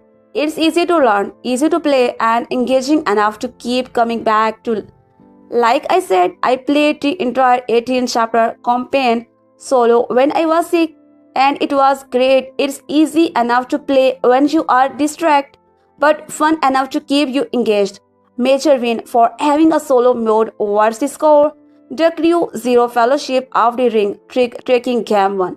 I like the solo game, and even I have defeated the entire game, I will keep it in my collection to play again solo. So there are actually several cooperative modes based on the number of players. It feels like the best way to play the game is 4 player or 3 player. The 2 player game is really very different. I can't comment on that. I was never got a chance to play it. I have to admit the 2 player mode like very daunting. My 4 player group sat down and played 12 games, 8 chapters in one night over 3 hours. They won most games pretty handily, but it kept getting harder and harder by game 8, and they had to replay it in 3 times. Games that featured Tom Bombadil pretty prominently, and the joke was the game 8 was just as annoying as Tom Bombadil. The major differences between the solo and 4 player cooperative game. The solo player sees all hands, but only a limited number of cards. The cooperative player sees all cards in their hand, but only can see their hand. The limited communication rules are very clear from the rules book. You pretty much can't talk about anything except public information, such as players' winning conditions and special rules. After playing through 8 chapters, my friends basically said that liked this better than the Crew, and it was more thematic. They liked at the art, the cards. The character win goes, the Crew Fellowship of the Ring, the trick-taking game to theme art. I like to point out the Crew has the very limited communication with the communication tokens. I actually prefer the part of the Crew. I don't love that there is no communication really in this game. But see below, recall in the Crew every player can communicate once at a critical juncture with highest card or lowest card or only card. There is no such mechanism in Fellowship of the Ring. Trick-taking game, the rules for limited communication are pretty brutal. The Crew has some critical communication. Fellowship of the Ring trick-taking game too. The ring or one ring to house rule team all. Let me tell you what happened in the 4 player cooperative game. When choosing character to play, my friends ended up talking a little about which character to choose. Oh, I should probably be Pippin. My hand sucks. Yeah, I can be Tom Bombadil, I guess. Here's the thing, that rule are very clear that they can't do that. I read the rule book aloud to my friends. This explicitly say that can't do this. During setup, players should not discuss character preference as this may reveal information. My friends hated this rule. This is the one and only chance to really communicate on the game, and they felt like it made the game more fun. Give us some choice. This is a house rule for us. I did not mention this, but I ended just watching and shepherding my friends through 8 chapters. I was the 5th reveal and the don't play, and watching my friends discuss which character to play seemed to engage them and made them talk. They really had fun picking characters. I think it also gave them more skin in each game, as they were not just saddled with a character. They had a choice in the pick. It's very explicit in the rules that player can't reveal any intent on characters. But I think that's a mistake. I think the game is more engaging and more fun if player Have some choice day. Honestly, this helps combat the problem I have with this game. There's no special communication allowed like the crew. Watching the game, it was very clear that allowing the player to help choose their character was more fun. So we made it house rule. Players can communicate preferences for choosing character, but just can't reveal what's in their hands. With the house rule, the crew fellowship of the ring. Trick taking game 3 house rule. Without the house rule, the crew 1 fellowship of the ring. Trick taking game 2 no number house rule. The campaign is just the game getting harder and harder. The campaign follow the story in the book really well. One of my player is a big Lord of the Ring fan, and they noted how well the chapter followed the book. But at the end of the day, each game is pretty much independent of the previous game. There is no leveling up. There are no major penalties for losing. Each game just gets harder. Certain characters are revealed as you play, but generally the campaign is just harder and harder games. It's linear campaign. If you are looking for a more operatic campaign with leveling up, branching narrative, satisfying punishments, debating punishments, and state changing, this is not a game for you. But if you want a bunch for game in a row that nominally follows the plot of the book, The Fellowship of the King, without too much maintenance in between, this is the good game for you. There are rules for playing the game after you finish the campaign. See rulebook above. Honestly, I would just rather play the campaign again. The campaign is easy to reset, and setting up games post campaign looks messy. The art, this stained glass art for the characters was very thematic and very appealing. The art on the mountains, rings, shadows, etc. Source was also very thematic. The art and theme is much more appealing in this game than the crew 1 Fellowship of the Ring taking game 4 with house rule and art. The character art and win conditions were all very interesting. One of my players pointed out they liked that the win conditions changed every time, but they followed the characters. The crew is a little different in that the win conditions just a condition. I think it's a win for the Fellowship of the Ring trick-taking game that there are characters. Having characters makes the game a little more engaging for my group at least. The crew first. Fellowship of the Ring trick-taking game with house rule and art and characters. The solo mode is good. It's easy to get into and it's easy to stop it anytime. We have already noted that crew does not have a solo mode, whereas this does.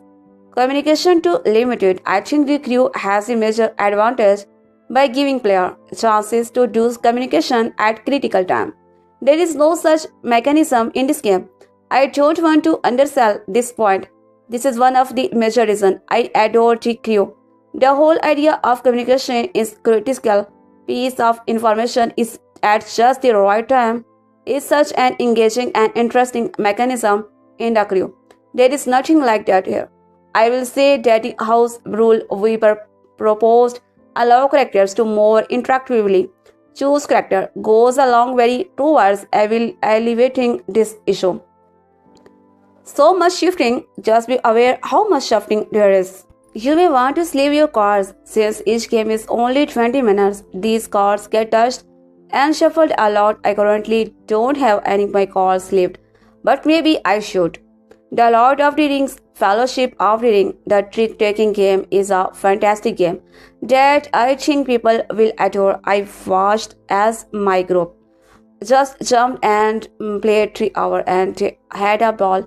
I watched as I played also over the entire campaign and I had a ball. The best description I have of this game is the crew meets Lord of the Rings. It's a very thematic co-op, at least more so than the crew. My friends all preferred this over the crew, but only if they had the house rule that they could talk more about character selection. Watching him play cooperative, I would strongly recommend this house role. It's really seemed to make the game more engaging for my friends. The solo game was very engaging and I would play it again. This is a very easy game to jump into, either cooperative or solo, and it's easy to play with lots of fun decisions. I personally prefer the crew over this because of the critical communication rule, but my friends all prefer this game. If I want to play solo, I can't play the crew, but I can play this. Great game. I will keep both the crew and fellowship after it. Trick-taking game is my collection, but it's appear my friends all prefer fellowship after it. Trick-taking game. You might want to sleeve your game if you pick it up. My cards have started getting a light groggy. To my delight, 1 week ago, I received a review copy of the new release, the 1981 BBC radio dramatization of The Lord of the Rings. I would never had the opportunity to listen to this interruption of Tolkien's story, but I would hear some good thing about it. So over the last week, I have taken the time to listen to his dramatization of the Fellowship of the Ring. I will move on and listen to the two to our right away, but I wanted to review each book on its own, as this repurposing of the original is divided into the original proper 3 books with shortening and closing narration for each. The cover of the re-released edition. The cover of the re-released edition. This is radio drama was originally aired in 1981 in 26 of our segments, twice a week for 13 weeks. Therefore, after it was re-edited again into 13 1-hour segments. In 2002, a slightly re-edited for CD version was released along the opening and closing narration I mentioned above, and now this same version has been re-released for the holiday season. This dramatization also has two strong ties to Peter Jackson's film and Helm portrayed Frodo in this radio drama, and as you know, performed Bilbo in Peter Jackson's film too. Peter Jackson gave this radio drama to members of his cast and had not read the books, so they could quickly familiarize themselves with the story and add time. I think it really shows in this. More on that later. Before I get into the review, now that I will get into some details that will give away some parts of this dramatization that you may rather experience by listening after. So if you want to enjoy the recording without any expectations, stop reading now and start listening. The dramatization starts with a narrative told by Bilbo clearly after all the events of the Lord of the Rings have happened. It's an interesting touch, but something I was not too thrilled with. It makes the story a bit more distant, less personal, setting the stage for a retelling of past events. Once the story starts, it does not feel this way, but the beginning narrative was to me a bit distracting. If you are familiar with both the book and the film, you will find that the progression of events follow a storyline and much more similar to the events of the film. Events that were flashbacks in the books were chronologically spaced in the radio drama. For instance, Gandalf goes to Bree and meets Butterbor, runs into Radagast, goes to Isengard, is imprisoned by Saruman, gets saved by Givir, is deposited in Chadon's Hall, and rides out on Shadowwax.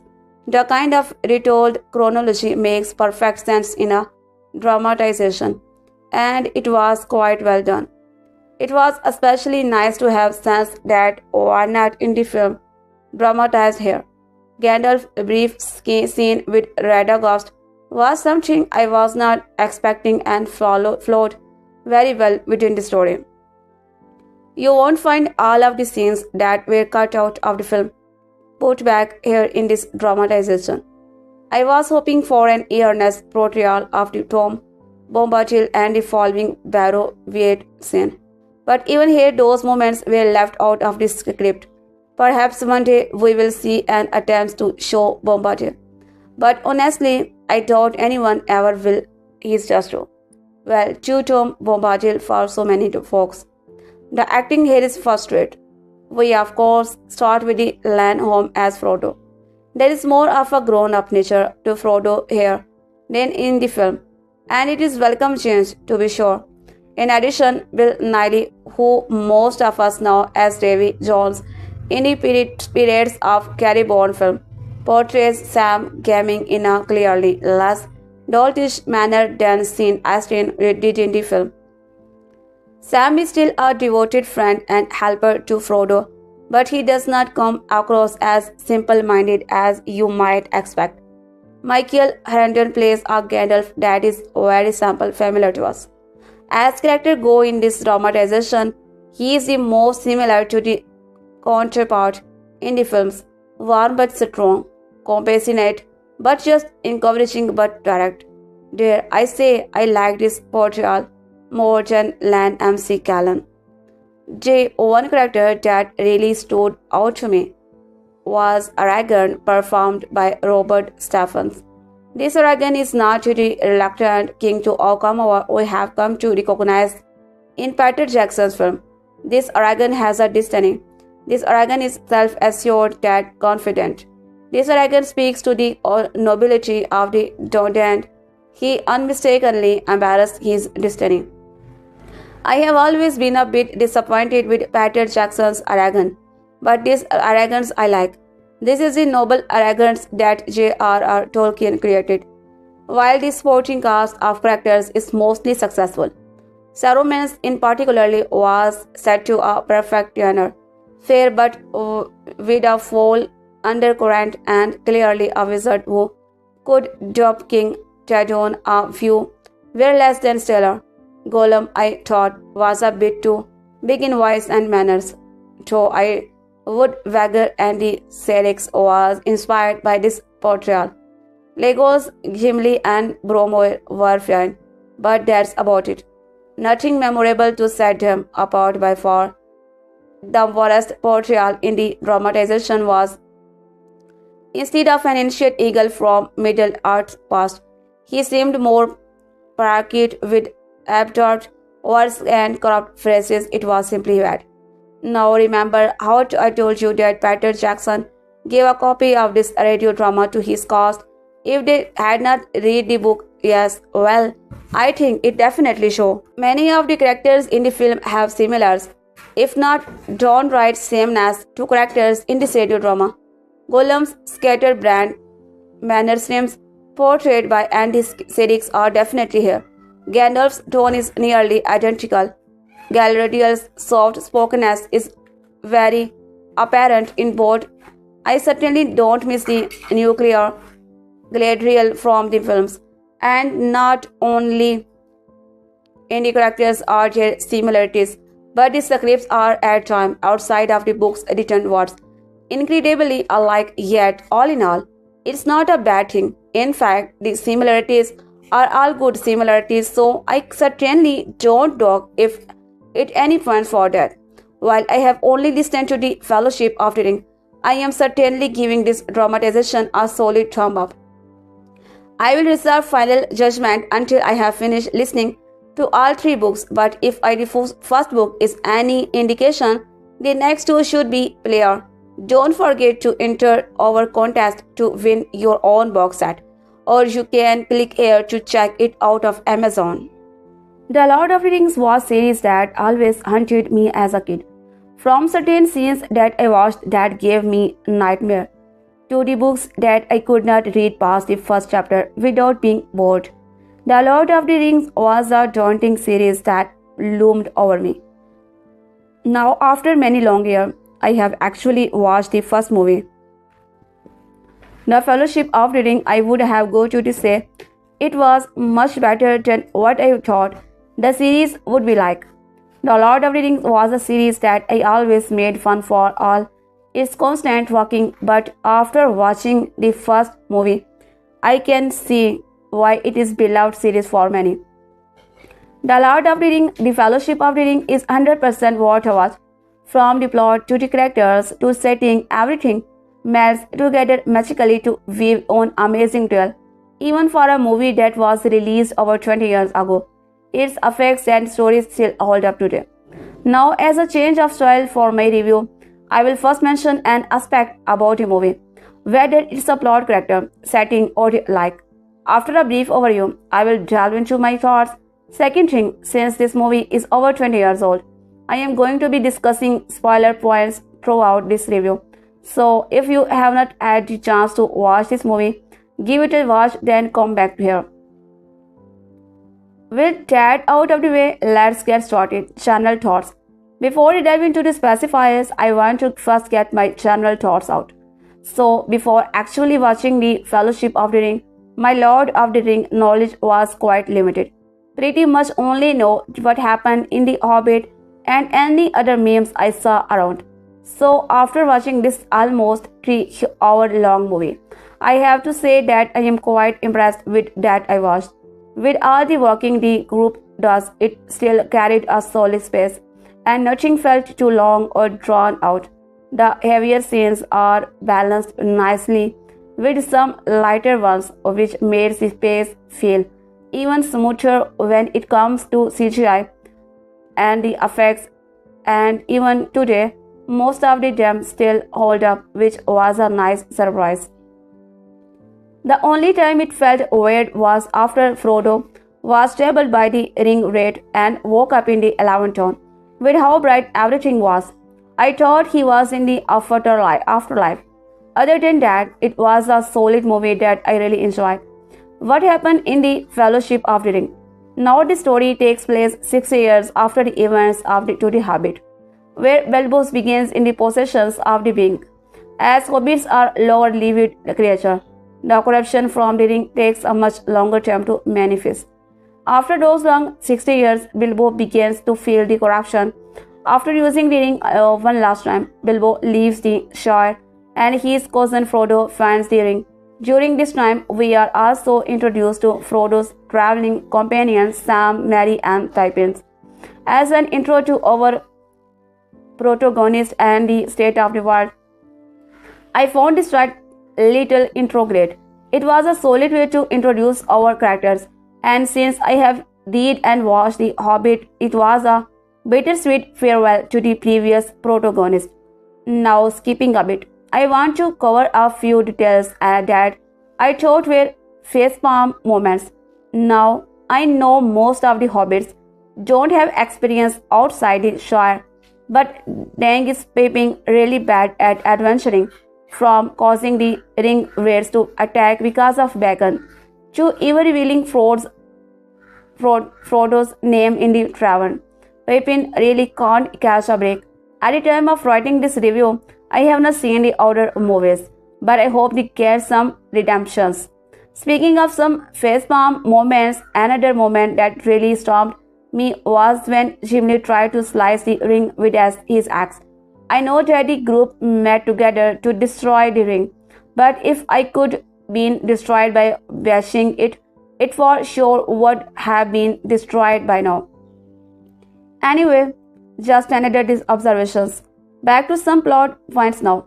We will explore the other characters in the next section. So, another memorable scenes that happened in the movie was Gandalf's famous "You shall not pass" scene before watching the Fellowship of the Ring. I thought that some scene was in the last film, so this surprised me. I also did not realize Gandalf dies right after that. This that took me by surprise, and I like how this part of the story was used to develop Frodo in his hero's journey. Final plot point I want to discuss is the ending. Now, from my limited and fractured knowledge of the series, I was always confused on how Frodo and Sam were on a separate journey from the others. Since I now understand how they split up, I really liked how this scene played out. I liked that was Frodo's method to prevent the collapse of the Fellowship, while also giving some of the other characters a chance to shine. Overall, solid plot. I originally thought I would be making fun of all walking involved in this movie, but the Fellowship of the Ring has a nice balance of pacing to keep me entertained. Who is in the Fellowship of the Ring? Now, first thing, Pippin and Gimli are the two characters that made me facepalm the most. As you can probably tell, if these guys are used as comedic relief or not, I can't really tell. due to the serious nature of the movie. They do bring a nice pause to the action too, which I do appreciate. I look forward to seeing what happens to them, especially since Pippin's now captured. Boromir is a character that I did not expect to kick the bucket this movie. It is true that it was a bit of nuisance, stirring up trouble with Aragorn or trying to take the ring from Frodo many times. I really liked his small redemption arc when he tried saving both Pippin and Merry. He was a trooper and he carried himself like a true warrior. It's too bad that whole fight wasn't vain since Pippin and Merry get captured regardless of Boromir's sacrifice. I think his final moments also redeemed him in a bit my eyes when he admitted that Aragorn was his king. Granted, I saw this from a mile away. Final character I want to touch on, and this is more of comment more than anything, but Frodo Baggins become a human or hobbit punching bag this movie. This is an instance how many times he gets booted all over the place. I know he is not some trained warrior, but I find it hilarious how often he gets injured this movie without even trying. When it comes to novels, I have always had a preference for fantasy-based novel with rich characters and an intriguing plot. For movies, I have to say that I am a sucker for good action movie.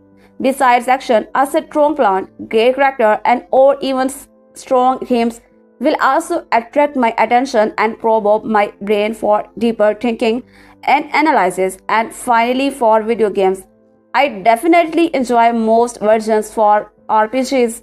Anything turn-based with a leveling system will always tickle my fancy. From Pokemon to Final Fantasy to ever exonable, these are the games I tend to drift towards, enjoy and replay. With the world newly obsessed with the clash of good and evil, the term would seem to be the ideal for the Lord of the Rings, the first installment in the J.R.R. Tolkien's trilogy. The Fellowship of the Ring looks to please the books, looks, legends of fans with its scrupulous rendering of the tomes, character and worlds. With the world newly obsessed with the clash of good and evil, the term would seem to be ideal for the Lord of the Rings, an epic by any standard. The Fellowship of the Ring, the first installment in the Peter Jackson's vigorous and faithful adaptations of J.R.R. Tolkien's trilogy, looks to please the books, legends of fans with its imaginatively scrupulous rendering of the tomes, character and words on the screen, as well as the uninitiated with its interrupted flow of incidents and spectacle, as all three portions of the book, which was initially published in the volume between July 1954 October 1955, were launched over the course of 274 shooting days. There will be rings features released on each of the next two Christmas, just as Harry Potter entries will precede them each November. Exhibits and audiences therefore have much to anticipate as on the basis of Fellowship. Frodo will give Harry a healthy, if not quite even, run for his money. Particularly adapted for the screen once before by Rolf Bakshi is an unsuccessful 1978 animated version. Tolkien's 1,000-page yarn poses all manner for challenges for a screen transfer, imaginative, logistical and financial, with the final bill likely to come in somewhere near $400 million when production and marketing costs are all trailed. One has to credit New Line Cinema with a tremendous amount of guts for shooting the moon for all three pictures, with a young New Zealand director with only one genuinely notable and small-scale film heavenly creature to his credit. But Jackson must have convinced sometime one that he would to do it right. A view truly borne out by WhatsApp the screen, evocatively relating the many aspects of Middle-earth on tremendously diverse location in New Zealand in resourceful collaborations with a massive new. Jackson keeps a firm hand on the work's central themes of good versus evil, rising to the occasions and growing loyalty in the face of adversity. and always keep things moving without getting bogged down in fire fields or effects for effect's sake. Pig's main problem, however, is inherent in the Odyssey, like structure for detail, the and nature of the narrative becomes necessarily, repetitively, and even a bit wearisome at times, and ultimately arbitrary in the sense that one battle more or less with the orcs, ring weights, or Uruk would not have made much difference. Lack of dramatic arcs involving rising action, relaxation, and interconnecting story strands unfortunately makes the film's running time feel pretty much like the 3 hour it is. It's all about ring, of course, the ring which is an potent prologue that out mummies the mummy in terms of sweeping combat, is shown being forged by the malevolent Sauron as a source of dark power, being lost in battle and finally disappearing for 3000 years, until it retrieved by an unlikely hobbit. Bilbo begins land hold perfectly, mirroring the opening chapter of the book as if the pressure, the faithful millions that his intentions are honorable. The wizard Gandalf lent Amsikalan to leave the ring behind for his adopted nephew Frodo Wood, who has now come of age but knows nothing to the ring, its legacy or power. Early stretches are obligated to pack in a great deal of exposition, but screenwriters Fran Walsh, Philippa Boyens, and Jacksons make it go down easily by mixing in agreeable does for action a character work. Bilbo takes off, but Gandalf keeps turning up whenever he needs to mentor the reluctant Ringsbarrier who, with his best friends Sam, Sean Astin, and meet some buddies Mary, Dominic, Menno, and Fifth Pippin, set out from the Shire with one purpose, to return the ring to Mount Boom in Dreaded Mordor, where it was created and the only place it can be destroyed, so as to save civilizations from the full force of evil, what would be unleashed should it fall back into the wrong hands. Much, of course, stands in their way. For starters, the ring itself wants to be returned to evildoers who can fulfill its potential forces, now represented by turncoat wizard Saruman, who gathers an army for fearsome fighting monsters in order to capture the gold. There are also relentless dark riders, merging swordsmen, natural and airborne spies, which gives Saruman a clear picture of where they are. All the same, Frodo and his mates are not alone.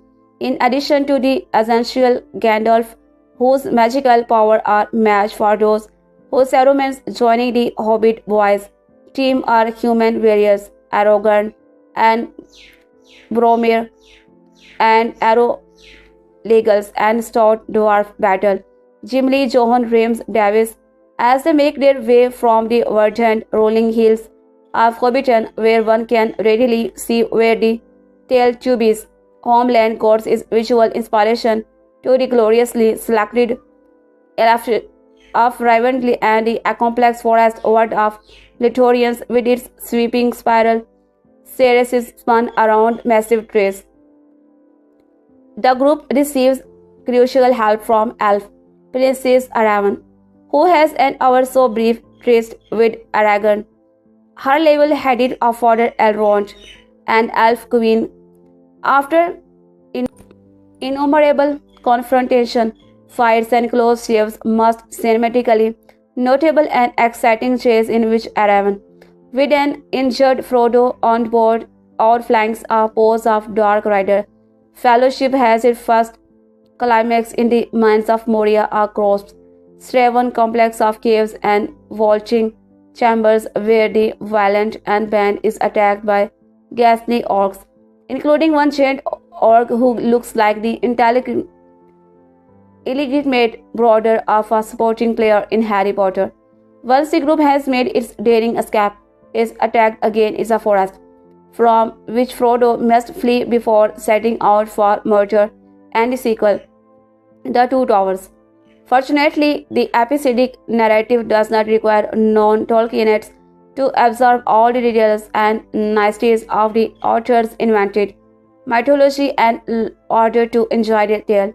The distinctions are there of affiliations but don't wrap on intimidating barrier for newcomers.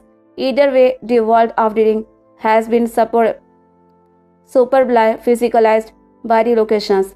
Grand measure, impressive, varied production design.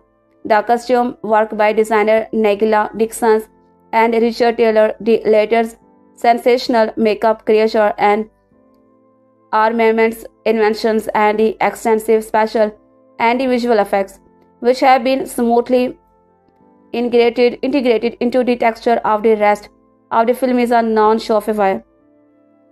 The film also very well handles the matter of perspective and height differentiations between the hobbits and dwarf, for example, who are meant to be less than 4 foot tall and human-scaled character, something that must have been as difficult as many other more obvious effects. Andrew Lesnia's listening has its slightly murky moments, but it's predominantly muscular in putting forceful image on a large canvas. While he has perhaps not written as a classic epic adventure score in manner of Concord, Rosa, or Senner, Howard Shore has composed to our for music that is constantly supportive, creative, and complementary to the action. As such, it represents an object lesson that handles the points of how unnecessarily intrusive and insufferably distracting John Williams' work is in Harry Potter. One place where Harry outflanks rings in the strangeness of its cost, but the film is nonetheless capably served. One hallmark of the player is their startlingly blue eyes, especially those of Wood. McKellen and Blanchett Wood's Frodo spent most of the fellowship coming to terms with his unwanted responsibility as ring bearer, and is generally uncertain and frightened as a result, something that will no doubt change over the course of the 2 remaining installments. McKellen delivers Gandalf with great reach and gusto, giving the picture a shot in arm whenever it's around, which is often more sense and being cut dynamic figures as Frodo expert. Swordsman Rhys Davies is a barrier of fray of defense, while Horror Whatley is skills superb as the chief nemesis in a Black Tower. Blanchett and Taylor have relatively little to do, at least in this first episode, and the small attempts at humor, particularly with the tag along Merry and Pippin, seem half-hearted and rote. Still, New Line and Company should be able to breathe a sign of relief after the picture comes out, and there is little doubt that those who grab the rings at the start will anxiously await Frodo's trip into our more perilous hands. The Lord of Rings and the Fellowship of the Rings. Production. A New Line Cinema release a Wingnut Films production, produced by Barry M. Osborne, Peter Jackson, Fran Welsh, Tim Sanders, executive producers, Mark Odersky, Bob Harvey Winston, producers Rick Perez, Jamie, directed by Peter Jackson. Screenplay Fran Welsh, Philippa Boyens, Jackson's based on the book by J.R.R. Tolkien. Crew Camera, Deluxe Color Prints, Widescreen. Andrew Leslie, editors John Gilbert, music Howard Score, production designer Grant Major, art director Peter. There were 9 members of the Fellowship of the Ring is the Lord of the Rings, and thought each was key to group's success. Not all their roles are equal. The purpose of the Fellowship of the Ring was to secretly take Sauron's entering to Mordor when it could be destroyed. This was a plan that the Dark Lord would never have suspected, since he anticipated that the being of Middle-earth would attempt to use the One Ring against him. Ultimately, the Fellowship mission was successful, and each member contributed This in the Lord of the Ring. The fact that every member of the fellowship contributed value to the mission of is proof that destiny was at work at all. The character of the Lord of the Rings arrived at Rivendell for their own purpose.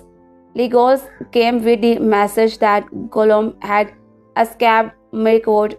Boromir traveled to Rivendell after having a prophetic dream, while Gimli arrived to seek Elrond's counsel. None of them knew what attending to the counsel of Elrond would mean of them, but each served a purpose of varying importance in the fight against the Dark Lord Sauron. Boromir is easily the most complicated member of the Fellowship of the Ring. He wound up attacking Frodo in an attempt to steal the One Ring. But this is not to be said he was important to the Fellowship overall mission, aside from protecting the hobbits on several occasions during the first leg of their journey. Boromir's actions taught Frodo an important lesson about the influence of the ring on otherwise good people. Still, it's difficult to say that Boromir's role was any more important than the other 8 members of the Fellowship. He died early on and therefore did not come close to seeing the mission through its end. What's more, Boromir's mission was never quite the same as everyone else in the Fellowship of the Ring, since he always hoped they would end up bringing the One Ring to Gondor. Pippin was the youngest member of the Fellowship, but he still managed to prove himself in the Lord of the Rings. Just his decision to leave the Shire on the first place was a great testament to his hobbit's bravery and determination. When push comes to shove, he did not contribute quite as much to the Fellowship's central mission to destroy the One Ring. Still, his actions in Gondor trickled down to assist Frodo. After Boromir's death, Pippin dedicated himself to Denethor, the steward of Gondor. As a man-servant, Pippin saved Familiar's life, thus strengthening Gondor itself. This was ultimately beneficial to Aragorn, whose position as king as key in distracting Sauron from Frodo's effort. Any shift in this going on could have had a disastrous impact. So while Pippin was not directly necessary in the ring's destruction, he ultimately contributed more than Boromir. Gimli is another Fellowship of the Ring member who was not necessarily instrumental in the One Ring destruction. However, he was a key support figure in the Fellowship of the Ring. Gimli was a determined fighter and contributed greatly to every battle he participated in. It's difficult to say whether Frodo and could have successfully delivered the One Ring to Mount Doom without the victorious at Helm's Deep or Planter Fields, both of which Gimli contributed. Gimli's greatest moment in the Lord of the Rings was during the Battle of the Honorberg, when he was driven into the caves by Helm's Deep by Saruman's army. Gimli, along with Emor, took advantage of their positions to take the Yorkling siege to the Honorberg by surprise. If not for this, Rohan might not have held off and the enemy until the Boratians arrived. Legolas was an excellent fighter and a steadfast friend to Aragorn and Gimli. He never attempted to claim the One Ring from Frodo and was not too proud to follow my orders from his superiors within the Fellowship. Like Gimli, Legolas was instrumental in the victorious at Helm's Deep and Planter Fields and therefore assisted in Frodo's ultimate victory. Still, the elves' true value came before the Fellowship was even formed. Before the events, the Lord of the Rings, the Fellowship of the Ring, Legolas, and the elves of Mirkwood were tasked with keeping prisoner, but the creature ultimately escaped. Legolas was sent to the Rivendell to report this, which is how he wound up at the Council of Elrond. By a strange twist of fate, the One Ring would never have been defeated if Legolas and his fellows had not failed at keeping Gollum prisoner. After all, it was this creature who fell into the fires of Mount Doom with Sauron's great weapon. Throughout most of the Lord of the Rings, Mary contributed about the same towards the fellowship. Missions Pippin, however, this habit and a grand shining moment during the Battle of Pelennor failed. When Yvonne faced off with the vast Wish King of Angmar, she was giving as opening to victory thanks to Mary's swift attack on the Nazgul's inner knee. Mary's knave, which is required at the Barrows Dawns with Frodo and the other hobbits, just happened to be among the few weapons that could do damage to the Witch King's phantom-like body. The injury Mary dealt the Wraith left vulnerable, and Hobbit had not defeated Sauron's greatest lieutenant. It's difficult to say whether Frodo's mission could have been a success. There is no question that Aragorn was among the most important members of the Fellowship of the Ring. As the future king of Gondor, he was the Lord of the Rings, character that Sauron's most featured. The Dark Lord assumed that Aragorn would claim the One Ring for himself and attempts to use it against him. This is exactly what Boromir hoped that Aragorn would do. However, what made the heir of Isildur too important was his willingness to stand aside. Aragorn knew it was not his job to be hero, making him even more valuable. Despite his rightful position as king of Gondor, Aragorn was not too proud to stand aside and let the true hero of the Lord of the Rings take Sauron's one king. Instead of championing himself, Aragorn served as a distraction. He challenged Sauron at the Black Gate, ensuring the Dark Lord would overlook the hobbit traveling through Mordor. Aragorn knew it was not his job to be the hero, making him even more valuable. Sam never saw himself as a particularly important member of the Fellowship of the Ring, but he could not have been more mistaken. Gandalf knew when he found his hobbit listening to his early conversation with Frodo that destiny had placed Sam in this right place at the right time. He would be key to Frodo's success. Beyond that, there would have been no hope of Sauron ever being defeated if it was not for Sam Gaming. The Gardner's love for Frodo allowed him to endure pain and temptations, and when the time came, it allowed him to carry the ring barrier up the slopes of Mount Doom. Frodo was the only hobbit who could have carried the one ring for as long as he did, but he still would have utterly failed if Sam had not been there to support him. The Gardner's love for Frodo allowed him to endure pain and temptations, and when the time came, it allowed him to carry the ring barrier up the slopes of Mount Doom. While he would not have been there if it was not for Gandalf, there is no version of success for the heroes of the Lord of the Rings without his hobbit. Arguments could be made about whether Gandalf or Frodo were ultimately more instrumental in destroying the One Ring. The wizard was an agent of the deities of the Lord of the Rings, sent to the Middle-earth to guide the being that is the fight against Sauron.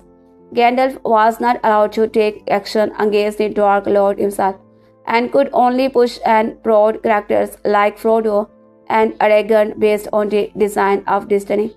In the end, Gandalf was the only of his kind who was successful in this. The reason that Gandalf was the only study out of Saruman, Radagast and the Blue Wizard to achieve his goal is that he was willing to step aside, leave the saving of Middle-earth to its people. Gandalf was a passive character, not the hero of Middle-earth. The wizard himself would have claimed that Frodo was more instrumental in Sauron's downfall. So that's precisely how these fellowship members should be ranked. Frodo was the ring bearer who successfully delivered Sauron's one ring. Frodo was the primary ring bearer of the Lord of the Ring and was, therefore, the most important member of the fellowship. It was to him that the other characters pledged their weapons, and for him that they traveled across Middle-earth and risked their lives. The Fellowship was willing to do this because they recognized their Frodo sacrificed to carry the One Ring to Mordor. There was no question to anything that this mission would likely cost Frodo his life. In the end, Frodo was unable to cast and One Ring into the fires of Mordor, but then no one possibly could have willingly. In the end, Frodo was unable to cast the One Ring into the fire of Mordor, but then no one possibly could have willingly. Frodo succeeded in getting Sauron's weapons there is needed to be, and Destiny did the rest of the work through Sam and Gollum. The Fellowship victory in the Lord of the Rings would have been impossible if it had been for Frodo's sacrifice. Peter Jackson's adaptations of The Lord of the Rings, The Fellowship of the Ring, has several standout sequences that anyone who saw it on the big screen surely remembers. There is the opening battle sequences, the ring wraiths sniffing for the hobbits as they cover under a tree root, the leap across the chasm from the collapsing staircase in the madness of Moria, Aragorn's one-man army stand against the orcs at the falls of Rebers. But perhaps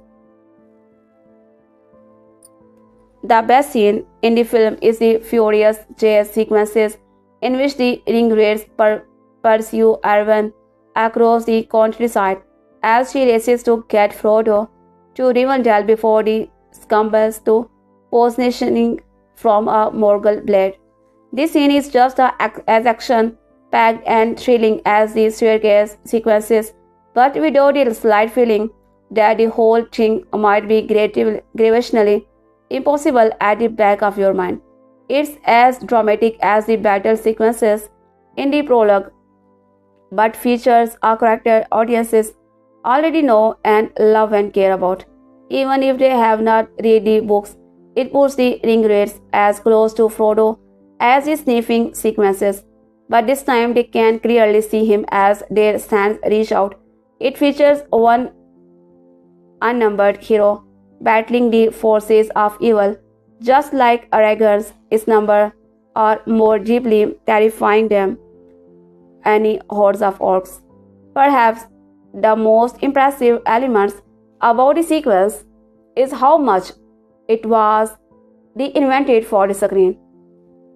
Like the staircase sequences, this scene is a perfect example of book to screen adaptations, taking something that was arguably more peripheral in the book and expanding into something epically cinematic. The core events are very similar to the book version, as Frodo is put on a white elf horse, carried away by the horse when the Black Rider attack, and saved when the river Borean rises to wash away and drown the rider's black horses. The basic outline and the spirit of sequences are exactly the same, but the film adaptations made several significant changes to create an even more effective sequence of the screen, and certainly more effective introduction for the character Arwen. Indeed, the most significant difference from the novel is that the elf who meets Strider and the hobbits near Bilbo's stone trolls is not Arwen, as in the book, but a character named Goldfinder. At the time of the film's release, this was a sore subject with some book fans. Goldfinder is a character from Tolkien's wider Middle-earth mythology, appearing in various works, but primarily in published form in the Silmarillions. Tolkien brought him into the Fellowship of the Ring in such an early draft that Frodo was still called Bingo, and Strider Aragorn was still a hobbit called Trotter. These changes left Goldfinder with very little role in the books, beyond this one sequences in which he turns up to help Frodo get to Rivendell. In a book, this is not too much of a problem. The Council of Elrond features numerous characters who don't do much else in the story, not least Gimli's father Bilbo's old companions. The presence of these characters bring home just what a big deal this meeting and the formatting of the Fellowship is. In a movie, however, it is not particularly effective storytelling to spend time introducing the audience to a brand new character, only for that character to disappear 15 minutes later and never be seen or mentioned again. Frodo had to be rescued by one of the elves we need to get to know for the story to work. That is Elrond, Aravan, or Legolas. Of the three, Aravan is clearly the logical choice. Legolas and Elrond have clearly defined role in the story and see plenty of action of the intellectual type is Elrond's case and character's development. Aravan, on the other hand, is essential to the story, but in the book it is almost entirely lacking an actual plot or function of character arc. Tolkien's Arwen exists largely as a beautiful distant figure who is particularly presented to Aragorn as a prize in the final. Their love story is relegated to the appendix, and she does most nothing throughout the entire story. She might sew a banner at one point. Meanwhile, the reader is expected to empathize and Aragorn as she stays fiercely loyal to this completely absent, passive woman and ignores the advances of Ivan throughout the two towers and return of the king. Even remember is an active, determined character who disguises herself as a man in order to fight for her people and ends up actually liking the Witch King of Angmar himself. Movie audiences in 2001-2023 were not going to bite. For a film adaptations, replacing Glory Final with Aravan was really a no-brainer. It gave Aravan all thrilling action sequences, allowing her a victory against the same enemy Eowyn would later kill, making the two women seem far more equal to each other. Fans of the was disappointed not to see represented on screen because they loved him from that blue book. But is adopting just the Lord of the Ring, it made far more sense to the use of sequences to introduce Arwen as Aragorn's love interest, rather than spend time with a character we never meet again. One final change the film made from the book was to put Arwen on the horse with Frodo. Glor final simply yells at the horse, who really does not get enough credit for his part in this, to run, and Frodo is left to face the Black Riders alone until Elrond rises the river from a distance. But again, this would not work in movie. Movie audiences need to be understand what is happening in front of their eyes in order to feel excited and not have it explained afterward. So in the movie, we see Arwen as a lady of action, raise the river through the institutions and immediately understand what she is doing. Also, it's a shame that Frodo loses some of his energy here. He has plenty to do later on, and his inability to act does emphasize how close to death he is during this scene.